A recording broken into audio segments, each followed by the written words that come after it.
नमस्कार उत्तराखंड, देवभूमि चिपको आंदोलन की धरती, जहां कभी लोग एक पेड़ को बचाने के लिए अपनी जान तक दांव पे लगा देते थे, लेकिन आज वही पहाड़ लगातार उजड़ रहे हैं। अवैध कब्जा, जंगलों में आग, पेड़ों की अंधाधुंध कटाई और विकास परियोजना की आड़ में हो रहा विनाश, सब मिलकर हिमालय की नाजुक परिस्थिति को खतरे में डाल रहे हैं। नतीजा धराली और थराली जैसी आपदाएं। कभी बादल फटता है, कभी पहाड़ दरकते हैं, तो कभी बाढ़ और भूस्खलन गांवों को निगल जाते हैं।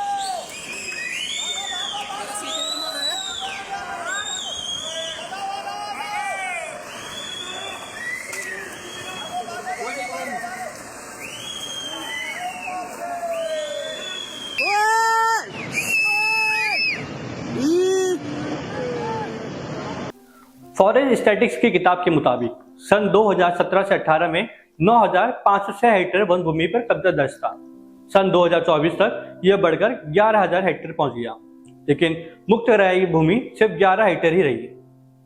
पिछले 10 सालों में 10,000 से ज्यादा पेड़ अवैध रूप से काटे गए।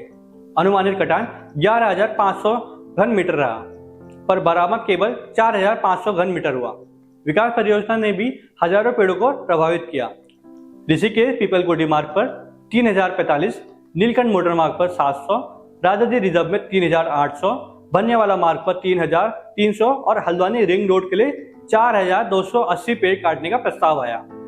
वहीं जंगल की आग ने साल 2023 में 690 हेक्टेयर और 2024 में 1,617 हेक्टेयर और 2025 में अब तक 226 हेक्टेयर को नुकसान पहुंचाया। सन 2002 से 2023 तक कुल 20,700 हेक्टेयर वन क्षेत्र घट चुका है। देहरादून, हरिद्वार और चमोली सबसे ज्यादा प्रभावित रहे। असर साफ है, तापमान 40 से 42 डिग्री तक पहुंच चुका है, भूजल और वायु गुणवत्ता गिर रही है और जंगली जानवर अब बस्तियां तक पहुंचने लगे हैं। अतः आप सभी से निवेदन है कि अनावश्यक घर से बाहर ना निकले। रात्रि के समय घर के बाहर रोशनी रखें। अपने घरों के आसपास झाड़ियां ना होने दें। अपने बच्चों को घर से बाहर ना जाने दें। जंगल कटने से यहाँ रात को जानवर आ रहे हैं बहुत सारी, और झाड़ियां हैं यहाँ पर जिनकी प्लॉट हैं, कोई भी झाड़ी काटने को तैयार नहीं है।